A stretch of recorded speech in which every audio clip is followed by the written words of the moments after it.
Welcome to yet another episode of the audio and video podcast series launched by the University of Thessaloniki School of Law under the title COVID-19 SoE State of Exception. Today I'm particularly enthusiastic and honored to notify you that we are featuring Professor Nicholas Tsagourias. Professor Tsagourias is a professor of course of international law at the University of Sheffield.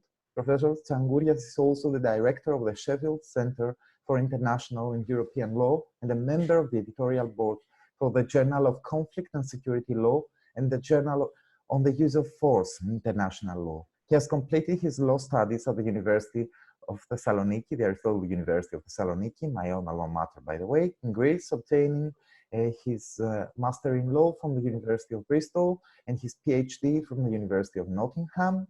His teaching and research interests focus on the fields of international law and the use of force, international humanitarian law, international criminal law, collective security law, peacekeeping, United Nations law, international and European constitutional theory and law, and cybersecurity. He has widely published in these fields, as we all know, in the international legal community. He's also a convener of the European Society of International Law Interest Group on Peace and Security. He's a member of the Arts and Humanities Research Council Peer Review College.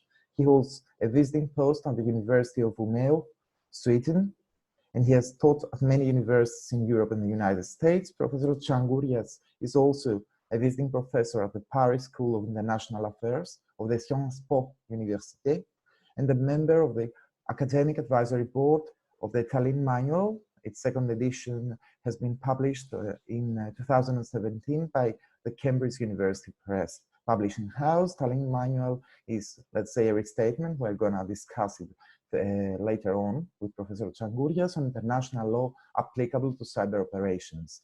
Professor, I'm really happy that we are featuring you. Thank you for accepting our invitation. Thank you for being here to share your mind and discuss topical issues on cybersecurity, law, and state.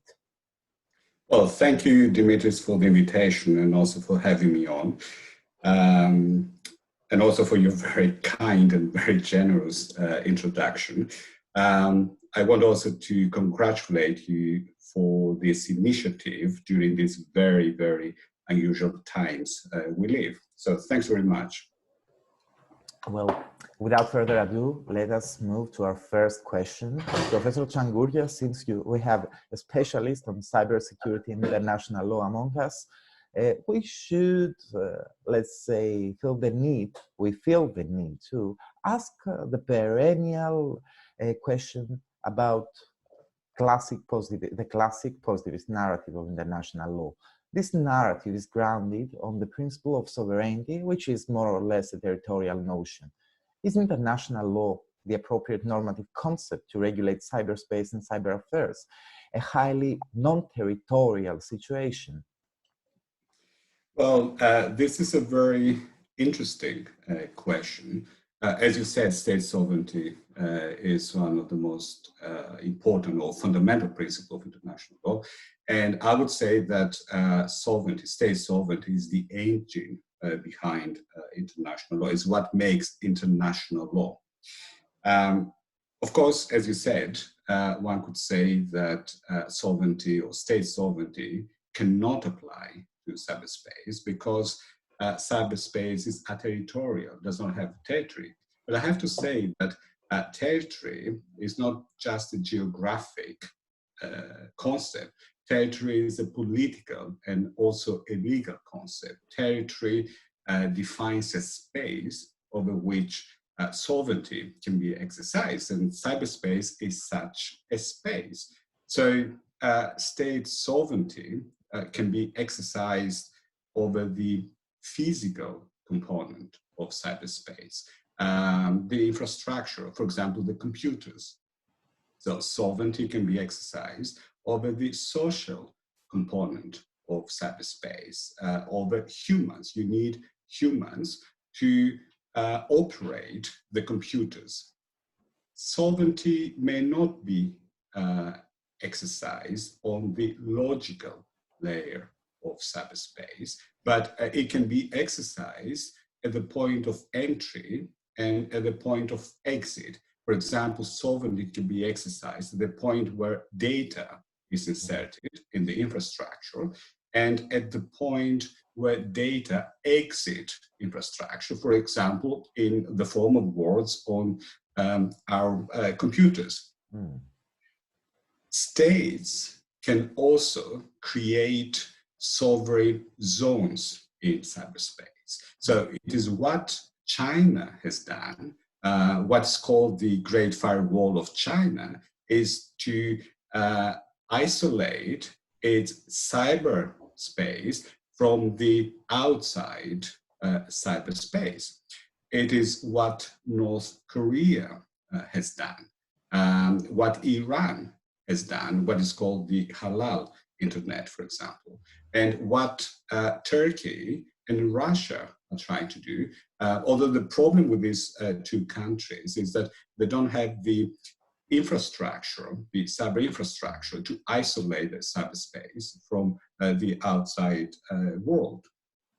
So sovereignty applies in cyberspace, and this has been confirmed formally, if you like, by the United Nations group of governmental experts, which is the group mandated to discuss the application of international law to cyberspace, or how international law applies to cyberspace. Having said that, there are certain questions as to whether sovereignty is a legal principle in cyberspace, meaning that it has legal consequences and can be a violation of sovereignty. The UK, for example, is a country that came very strongly on the side that sovereignty is a political principle and is not a legal principle. So there can be no violation of sovereignty. The US shares the same view, although it is more nuanced. On the other hand, you have other states like cyber powers, Estonia, which is a cyber power, Holland, the Netherlands, France, and a lot of other states that say that sovereignty is not only a political principle, but it is also a legal principle that has legal consequences in a way that there can be a violation of sovereignty. So in my view, and that's what comes out from my writings, is that sovereignty applies to cyberspace. Sovereignty is also a legal principle, and sovereignty has legal consequences. Thank you, Professor Tsagourias. This was an excellent introduction, notifying us many more interesting answers to follow during this podcast discussion. Moving now to our next question. The current pandemic, as has been attested, has affected on different levels states' responsiveness to pressing social, political, and economic needs. What is the actual impact of this latest predicament on cybersecurity and the ability of states to address possible cyber threats? And furthermore, have states invested more in cyber defense infrastructure to deal with the pandemic, or during this state of exception, this time of exception? Yes, I mean, what the pandemic has shown is that it's shown our reliance on cyber infrastructure for our personal life and also for state operations, but also it has shown how vulnerable is this cyber infrastructure from threats. Not only during the pandemic, but in general. So states, or most states, for some time now, they have invested in cyber defense. Now, cyber defense can have, there is passive cyber defense, so it can have a passive dimension, which is about the protection of a state's cyber infrastructure from cyber threats. And cyber threats, or malicious cyber operations, are operations that compromise, disrupt, or destroy the infrastructure, the system, or data on the system in order to cause harm. And such operations or malicious operations can be fraud, theft, cyber theft, can be DDoS attacks, there can be disinformation, terrorism, and so on. So this is the passive aspect of cyber defense. Now, I want to mention in relation to COVID-19 that the UK, in order to bolster the cybersecurity of the IT systems of the National Health Service in the UK, it has authorized the GCHQ, which is the UK's intelligence and security organization, to check the security of the NHS's IT systems. In addition to that, we had a campaign of informing people about the threats, or the cyber threats, and also how they can deal with them. And I think this is very important, because it is only if the population at large is informed and educated and trained into recognizing and detecting cyber threats and into protecting themselves from cyber threats that we can have cybersecurity. Now, in addition to passive cyber defense, we also have active cyber defense, or how the US calls it as defense forward. And it is operations to stop or disrupt malicious cyber activities at their source in the systems or in the foreign systems. So in my opinion, during the pandemic, but also after the end of the pandemic, states will invest even more on cybersecurity, because everyone will recognize that cyber infrastructure, or cyber in general, is even more critical for humans, for people, but also for states. Okay, it's obvious that our everyday life is gonna change radically after the pandemic. Not only the question of 5G and the Internet of Things, but moreover, the transfer of real life in the digital sphere. It's not that futuristic anymore. It's something that might happen soon enough. So is what we do now, and more or less, yeah. Universities are going to do in the future. Well, moving now to our next question. Are there any instances of cyber interference or cyber attack against critical state infrastructures necessary to face the dangers, challenges, and threats posed by the pandemic? And moreover, dear Professor, can you please describe the range of possible responses authorized under contemporary international law vis-à-vis such threats and/or attacks taking place in the cyberspace? Okay, thanks, Dimitri, for this question. So the cyber threat matrix in relation to COVID-19 includes attacks on hospitals, treating patients, COVID-19 patients. Then there are attacks on research and development facilities and universities engaging in research in relation to COVID-19. There have been attacks on WHO, the World Health Organization. There have been attacks on governmental agencies, in particular governmental emergency response agencies. There have been disinformation operations, and the European Union is very good. It has this office against disinformation, to combat disinformation, in publishing. So the report was published early April about disinformation operations originating from Russia, mainly Russia, China, Iran, and Syria, but also from other states. And also we have this cyber criminality, because now everyone is using new technologies. So it can be theft, fraud, etc. So there are all these different types of cyber threats that states and individuals are facing. So how international law can react, or remedies or measures that it can offer? First of all, states can use national law, so they can use criminal law, etc.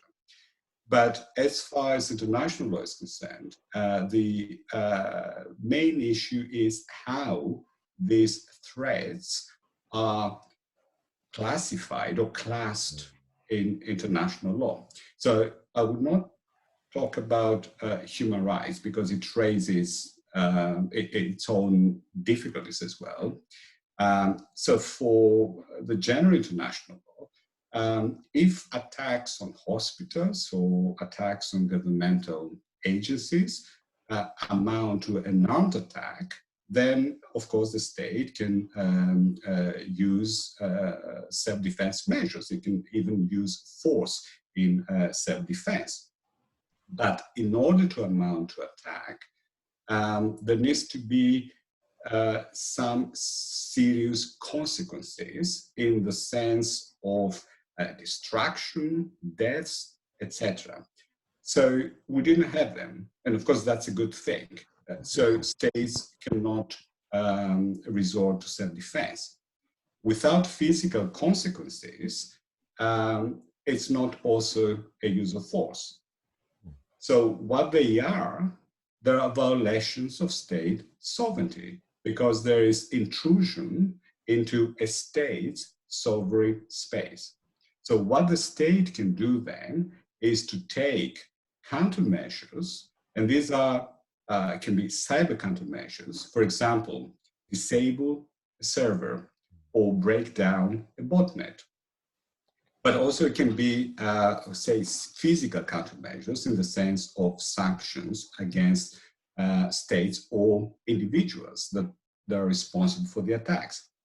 But this shows a very critical issue here, which is to identify the state that has authored or sponsored the attack.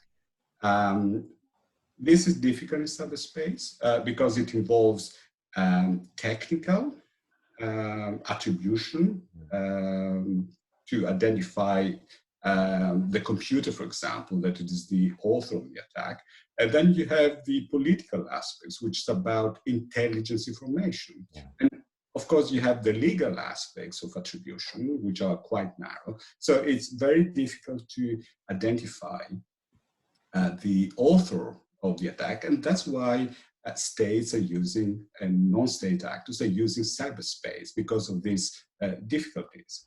Now, in relation to disinformation, because I said that disinformation is one of the COVID-19 threats, if a government were to change its policies concerning how to tackle the pandemic, or a government is prevented from taking any measures to tackle the pandemic, or if there is social unrest or disobedience, then one could say that this amounts to unlawful intervention, and the state could take countermeasures, as I said. But again, you have the issue of identifying the culprit state, which, as I said, is difficult. However, I want to say with regard to disinformation is that states, most states, I know the US and the UK and other European states, they are very alert about this threat, and they have taken effective measures to combat disinformation. The European Union has done an excellent job in relation to that. But also online platforms, Facebook, Apple, Microsoft, they have come together and decided to take proactive action to combat disinformation. So if I want to say something, is that this is one of the positive if you like, outcomes of this crisis. And what is positive is that everyone is alert on this information, and that states, but also online platforms, and we are dependent on them actually to get information, take proactive action to combat disinformation. Okay, this is really interesting because actually it is not really known that platforms like social media platforms, Facebook, Twitter, Instagram, or even colossal enterprises like Apple have actually adopted proactive policies vis-à-vis disinformation. It is really known that the European Union is doing its best to tackle with fake news and this post-reality has been created through fake news.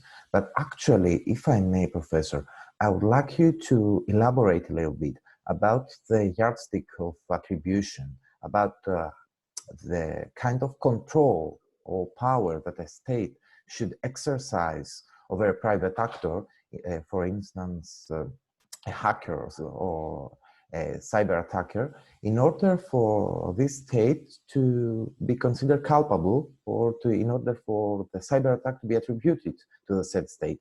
If you may, let's say for the sake of this argument, describe the yardstick of attribution. Mm-hmm.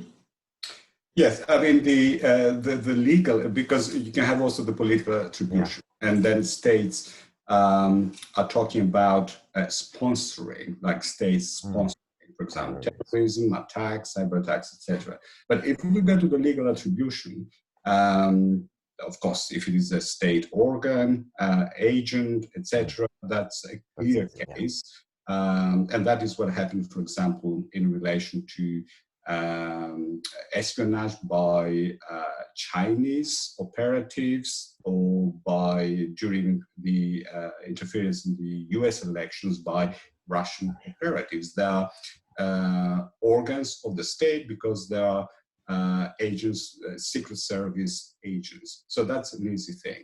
But with regard to other actors, the one thing is about instructions, and states do not give instructions, and of course they are very difficult to prove them. And then you have the issue of control, which is a very high threshold in the sense that in law it should be effective control, meaning that the act would not have happened if it weren't for the state input. And this is a very high Nicaraguan formula in cyberspace. Exactly. So it's the Nicaraguan formula. So I believe that things should change. So if you have organized groups, and for example, in Russia, you have the Internet Research Agency or other criminal organizations that operate in tandem with the state, but that can happen in other states as well. So you have an organized group, and then you have input state in the sense of course, for cyber you don't need training, but perhaps you need to identify targets, perhaps it needs some financial support. And then if the state kind of has over control in the sense of controlling the policies of the group, then I would say that this should be an attribution criterion. The state should become responsible. And also I believe that you can have indirect instructions when the state says, for example, identifies a target, and then it says that, you know, if you're a good citizen, you attack that, you know, that state. Or the case of patriotic hacking, the so-called patriotic hacking, exactly. But in a structure where the state controls the overall mind, if you like, of the, and people follow the state, which may not happen in kind of democratic societies. Well, I guess it's the old clash between Nicaragua and Tadic control tests made cyber, made digital. So it's really interesting that we have this perennial dilemma, and also we have the International Court of Justice justifying the Nicaragua control test in subsequent jurisprudence. So I guess we should move to our next question, a question I would really love to ask you, even without the podcast. We have recently celebrated the 50 years since the adoption of the General Assembly Resolution 2625, also known as the Friendly Relations Declaration of 1970. The declaration is considered a comprehensive restatement of both charter and customary international law, analyzing the core obligation and elaborating the core obligations of states vis-à-vis their sovereign peers. Is this declaration and its substantive principles applicable to the cybersphere, the cyberspace? Yes, because they're too general. So they apply to cyberspace as well. And of course, the resolution and the principles it includes are very important. And there's no doubt that they constitute the foundations of international law and international relations. For example, state sovereignty, non-intervention, the peaceful settlement of disputes. So these are important principles. And also that states respect and abide by these principles, or most states most of the time. Of course, we hear very often about states using force against another state, but I would say that this is the exception than the rule. So states abide by these principles. But I want to add a note of caution here, because the General Assembly resolution, the Friendly Relations resolution, applies to the relations between states, interstate relations. But nowadays, and then we talk about attribution, and this is important, we have non-state actors that, in particular in cyberspace, that are very important and very powerful, and they can attack states. And also there can be different ways of cooperating between states and non-state actors. Now, the General Assembly resolution says nothing about this new phenomenon. So what I want to say is that although it is important, a resolution, I think we need, and I'm talking about international lawyers, we need to be quite discerning and quite cautious about the scope of the resolution and about its ability to regulate interstate relations. I don't know if that's provided a satisfactory answer, or perhaps you have a different view, but that's my personal opinion. Okay, but supposedly we have a declaration mirroring customary international law. So customary international law 101 is that it is applicable and it binds all subjects of the international legal community, either state or non-state actors. But however, I guess we're stretching a little bit to the extremes, the applicability of public international law and the classic Westphalian notion of public international law, interstate law, vis-a-vis non-state actors. It's one thing to have a military actor, for instance, a quasi-state actor employing military force, and it's totally different to have, let's say, a multinational corporation or even a hacker or a nexus of hackers. So, duly noted. Thank you for this response. It was really something, and we might, let's say, during our conclusion, during our remarks in the conclusion, we can discuss it a little bit further. Let us move now to something that's really topical given the circumstances. As we have mentioned above, you are a member of the Academic Advisory Board of the Tallinn Manual, the second edition. What is the legal nature of the manual's rules and provisions? Is it pertinent to current state strategies dealing with cyber threats within the context of the pandemic? Yeah, I mean, the manual of those member of the academic board had to review the whole manual. It's a statement of existing law, how existing law applies or how it should apply to cyberspace, and is a product of a group of experts. So the manual is not the law of cyberspace. Only states can make international law. International lawyers, and I'm an international lawyer, can contribute to the development of international law, identification of international law, or interpretation of international law. But international lawyers do not make international law. So the Tallinn Manual is, as I said, it's a statement, it's not the law. It has not been adopted by states because states want to maintain their control over the lawmaking and the law application process.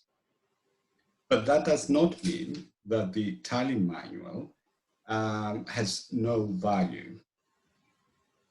It is a ready-made guide of international law and how international law applies to cyberspace that it can use during the pandemic, but also in relation to other cyber events. So I can describe it as a cookbook, which is in the shelf.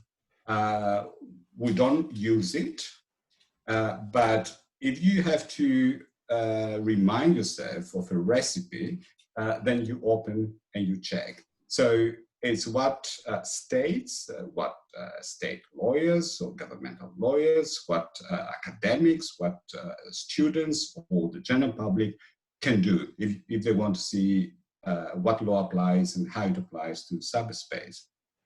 But I think there is also another aspect of the manual, which is very important, is that it identifies areas of legal uncertainty where there are different interpretations of the law. And this can provoke reactions by states. For example, it says that sovereignty is a legal rule. But as I said, certain states have different opinions about the status or the legal status of sovereignty, which they have announced and declared. And then you had other states that take an opposite view, that sovereignty is a legal principle. So this is, I think, very important because it provokes states in declaring their legal opinion as far as international rules are concerned. And this has not been done also in the physical world. So the fact that states said that sovereignty is a legal rule has also implications for the physical world. So in this sense, I think the manual is very helpful. And as far as I understand, I don't think there will be a third or Tallinn Manual 3.0, but you never know. Okay, let's see, because the usual j'accuse that states propose against statements or restatements of the applicable rules is that they strive to prove that there is completeness in the international legal order. They try to identify other emerging or norms in the making to regulate relations that otherwise would be posed under the general liberty of states, the so-called lotus principle. So it remains to be seen whether I'm certain that the Tallinn Manual will be ultimately utilized by international jurisprudence because it's a complete statement or restatement of the applicable international legal norms. And it's actually a great endeavor, a great project providing legal certainty or notions of legal certainty in a highly under-regulated sphere. So it is important to point out this thing. Well, moving now to another question, our final question. One of the major challenges the international system has faced during the last decades is the reoccurrence of unilateralism and an expansive interpretation of the law of the use of force. Do you think that the ongoing pandemic will further promote this trend? And finally, what are the possible shortcomings of such a development, especially regarding the legal regulation of cyberspace and respective state contact? Okay, so that's a huge question. So it's not certainly, it's but necessarily. You know how to handle huge questions. That's the reason why we're asking this question to you, Professor. Yes, and what I want to say is that it's not only about international law, it's also about international relations. So I start from the premise that how international law operates depends on the general political environment where it applies. So it's the environment of international relations. So in good times, international law can be respected, can expand, and it's perhaps what happened during the era of globalization. In bad times, international law can retreat, and we see states that they prioritize the self-preservation aspects of international rules, which of course also relate to unilateralism. So nowadays, we live in an era of where international law is retreating. So we have resurgent nationalism, we have competition between states, and the pandemic demonstrated this. So we had borders closing, we had recriminations, and threats between states. We had competition. We had fear of the other people or states. So what would be the consequences as far as cyber regulation is concerned? I would say that it would delay the process towards regulation, and it will exacerbate the divisions that already exist between, say, Western states, China, Russia, and, say, developing states. However, I should also say that we shouldn't forget that unilateralism has also its limits. So state resources and state power is not unlimited. Also, we shouldn't forget that major international law developments took place after a crisis. So we have the UN that was created after the Second World War. So what, in my opinion, this crisis demonstrate is how important is cyber technology or new technologies, and how important it is to regulate their use. So I believe that states will agree on regulating specific aspects of cyber infrastructure or cyber operations, and in particular those related to critical national infrastructure. For example, the ICRC, the Red Cross, has proposed a new norm regarding the protection of healthcare facilities and hospitals during peacetime. And this is in reaction to the attacks on hospitals during the pandemic. Hospitals are protected during wartime, but they're not protected during peacetime. So I think this is an area that states would agree upon to regulate and have norms of non-attack against hospitals.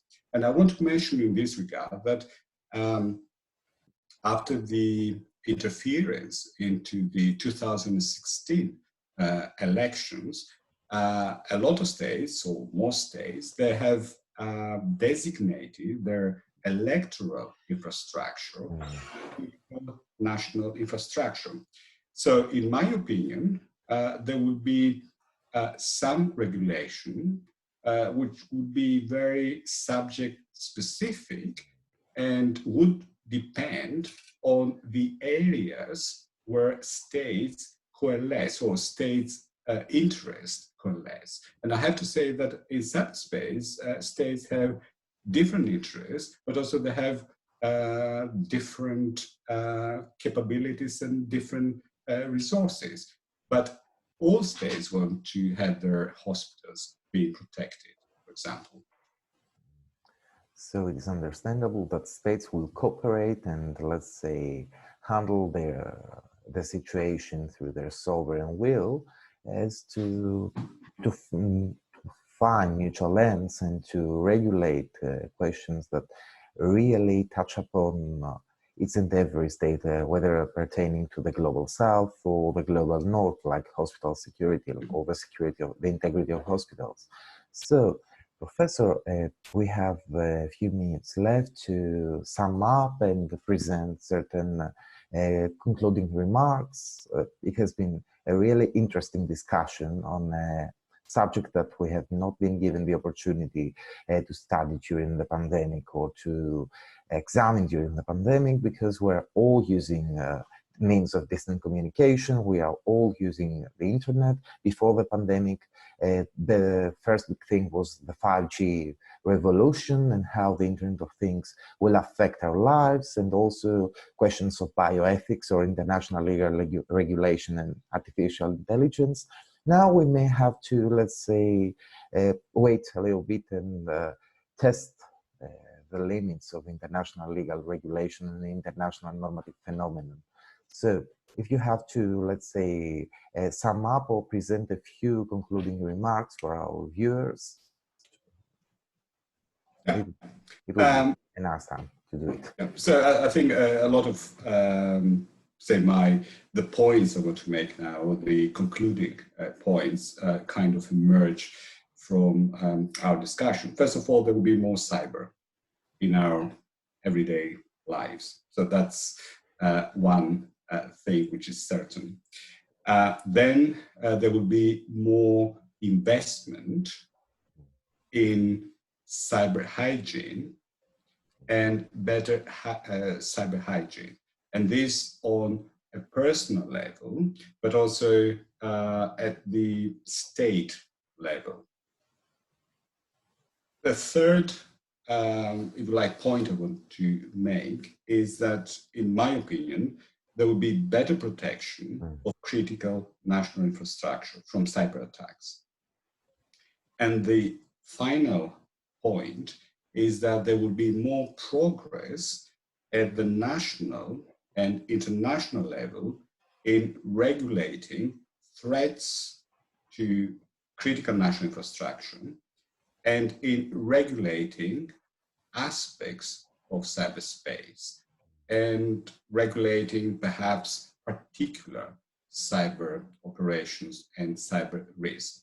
So these are, if you like, the 4-5 points or concluding points I would like to make, and perhaps projecting into the post-COVID-19 era. So we're definitely living in interesting times. Hopefully we will renew our podcast date. We will to have another discussion after the COVID-19 lockdown and crisis, and this whole crisis ends. Until then, as Professor Tsagourias aptly pointed out, we would go more and more cyber. We would definitely need more cyber hygiene and protection against malicious cyber activities from either state or non-state actors. But most of all, we would need to remain, focused on the anthropocentric situation that created either national or international law, because cyberspace is yet another creation or yet another invention of the human society. So we should not retreat from our humanistic values, and the interdependence that globalization created is yet another, let's say, incarnation or incorporation of the appetitus societatis, of the will for sociability that the human person is being characterized with. Professor Tsagourias, I would really want to thank you for accepting this invitation. Thank you for being here. Thank you for giving us such wonderful comments, remarks, and problematics that we may cogitate upon. At this point, I'm going to say goodbye from Nicosia and the University of Nicosia School of Law podcast series COVID-19, and express again both my joy and my gratitude for having you here today. Thank you, Dimitrios. Thank you for this very interesting discussion. Thank you very much.